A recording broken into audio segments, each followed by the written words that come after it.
Y ya estamos preparados para entrevistar al candidato Ollanta Humala. Anuska Buenaluque, buenas noches otra vez. Hola, muy buenas noches. Soy Raúl y todos nuestros televidentes. Estamos acompañados del señor Ollanta Humala, candidato por Gana Perú. Díganos, ¿cuál es la valoración que hace usted de este debate?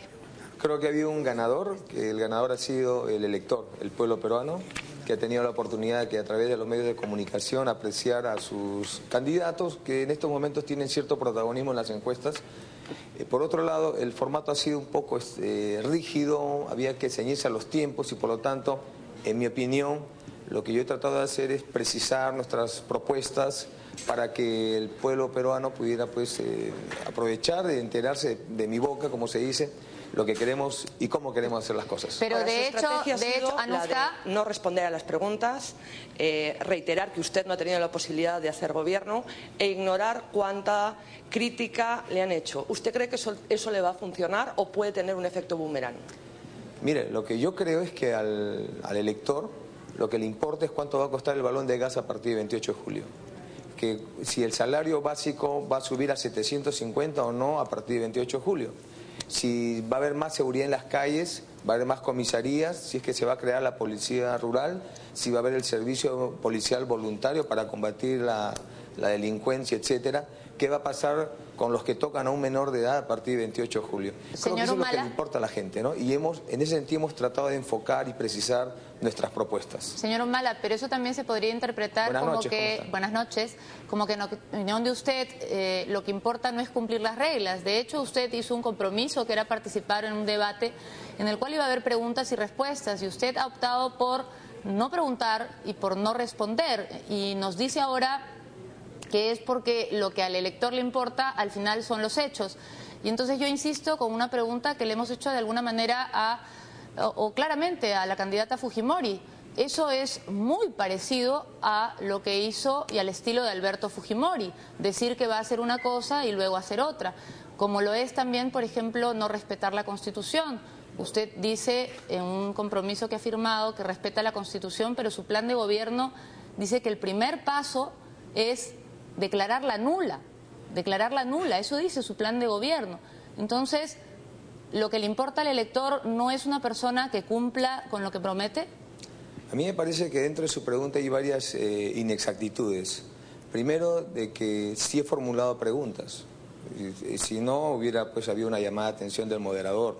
Y cuando yo he formulado las preguntas, he planteado, por ejemplo, si están de acuerdo con el programa Pensión 65 que planteamos nosotros, si están de acuerdo con elevar el salario básico, si están de acuerdo con nosotros en crear el programa Cuna Más, el programa de Juntos, etcétera. ¿Por qué? Porque consideramos que es importante generar consensos en las fuerzas políticas que de todas maneras van a tener una representación congresal y sea quien sea el presidente de la República, es fundamental crear un diálogo y un consenso para llevar a cabo las políticas en las cuales creo que hay coincidencias en los diversos candidatos. Usted mismo acaba de decir que su estrategia ha sido decir lo que al pueblo le importa y no contestar las preguntas o hacer las preguntas. Usted lo acaba de decir.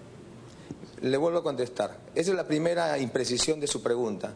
En el segundo tema de su pregunta, cuando señala usted de que yo no he contestado preguntas, se equivoca porque sí las he contestado. Si usted hubiera prestado atención a mi discurso, se da cuenta que he contestado claramente al tema de la estatización, porque hemos señalado allí que vamos a respetar una economía libre, abierta y de mercado.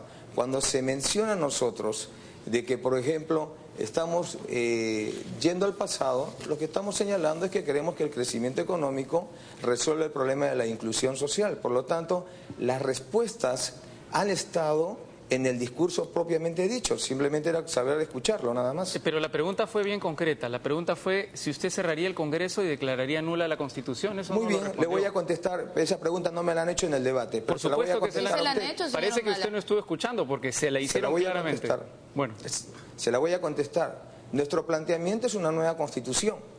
Pero nosotros vamos a plantear esto a través de un acuerdo político, un consenso de las fuerzas políticas. Nosotros no podemos imponer como en el pasado lo que querramos hacer. Hemos dicho claramente, si usted hubiera escuchado también con atención mi discurso en el debate, entendería que vamos a respetar el orden jurídico nacional. Estamos apegados a la democracia y la vamos a defender. Entonces yo les pediría, por favor, que escuchen bien las cosas antes de preguntarme. No, señor Humala, hemos escuchado bien y además hemos leído bien, y en su programa de gobierno dice que la premisa básica es declarar la nulidad de la Constitución. La pregunta que yo le hago es, ¿cómo va a declarar la nulidad de la Constitución y qué autoridad? Utilizando los mecanismos democráticos. ¿Qué mecanismo democrático hay para declarar la nulidad de la Constitución?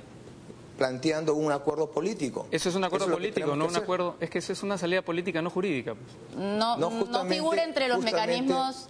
Por favor, si me permiten responder. Justamente es el Congreso que tiene una llave ahí para hacer un cambio constitucional.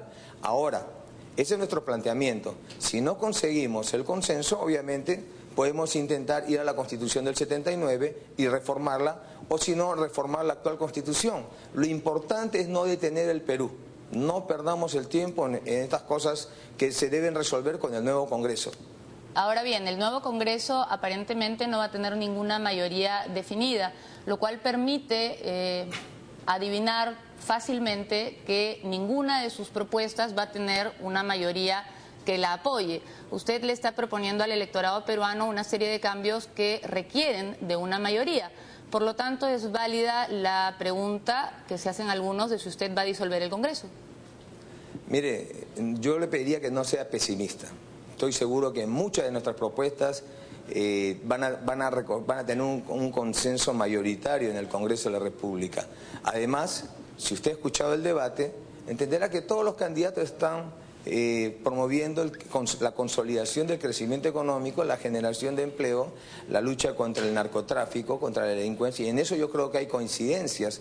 Por eso es que vuelvo a repetir, en mis preguntas, yo lo que he tratado de buscar son coincidencias, consensos. En el programa Pensión 65, por ejemplo, ¿no? En el tema de la ampliación del programa Juntos, en el aumento del salario básico. Creo que allí se han ido generando coincidencias y me parece que eso es importante y saludable. De acuerdo, pero en la hipótesis pesimista, como usted dice, ¿habría que cerrar el Congreso? No, yo no sé de dónde ha sacado esa hipótesis usted. Usted yo mismo no lo acaba de decir. Jamás de cerrar el Congreso. Es que usted ha dicho más, que... No, usted está equivocado. Yo no he dicho eso. Usted ha dicho que si no hay consenso... Por favor, ¿me deja responder la pregunta? Bueno, pero responda la pregunta, no como en el debate. Déjeme responder, por favor, la pregunta.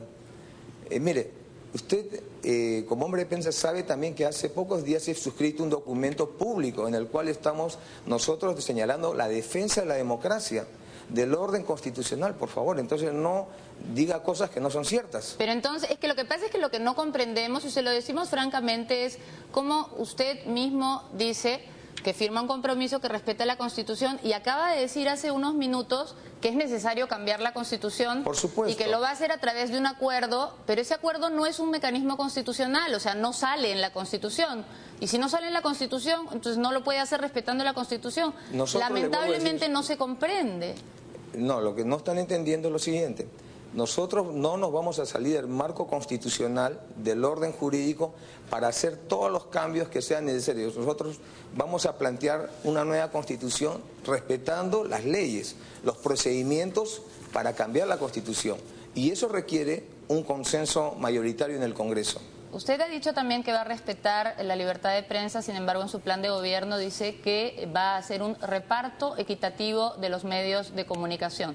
¿Y qué significa eso? Eso nos preguntamos todos. Pero entonces usted no afirme que yo solo le estoy preguntando, yo solo le estoy citando su plan de gobierno y le estoy diciendo que eso nos preguntamos todos, no afirmo nada, le pregunto, ¿qué significa eso? Pero lo que nosotros estamos señalando es justamente que vamos a respetar la libertad de expresión. En el tema del reparto nos referimos nosotros a romper el monopolio del Estado en las licencias de comunicación, de los funcionamientos de los medios de comunicación televisivos, radiales, etcétera. En segundo lugar, ahora está llegando la señal digital y es importante que haya un reparto equitativo de esta señal digital, ¿no le parece? Usted dice entonces que habría que retirar las licencias porque los antecedentes que cita son la posibilidad que tuvieron el gobierno de Paniagua y Toledo de hacerlo y que no lo hicieron. ¿Eso es lo que está en su plan de gobierno? No, yo no he dicho eso. Lo dice su plan de gobierno. Pero déjeme por favor responderle. Lo que yo estoy señalando es el recuento de los antecedentes. Entiendan por favor que un plan de gobierno como el que hemos planteado nosotros es una visión de largo plazo. Es más, allí pueden haber aportes para un futuro acuerdo nacional. Y muchas de estas propuestas tienen que pasar por el Congreso. Entonces, cuando nosotros hablamos, ¿no?, de los medios de comunicación, estamos hablando del respeto a la libertad de expresión. Sí, totalmente. Hemos suscrito el acuerdo de Lima hecho por el Consejo de Prensa. Que hay que revisar y tomar como referente el reciente modelo argentino. ¿Usted sabe lo que está pasando con Clarín y La Nación en Argentina? Sí, sí sabemos, y a eso no nos referimos, pues a eso no nos estamos refiriendo cuando se dice tomar el ejemplo argentino, no nos estamos refiriendo. Pero ese es el ejemplo argentino, Clarín, pues. Ese es el ejemplo argentino. Pero no nos estamos refiriendo a eso, pues. Miremos los hechos, ¿no? Bueno, muchas gracias, señor Humala. Muchas gracias. Muchas gracias, señor Humala, por habernos permitido conversar con usted después de este debate. Cuando quieran.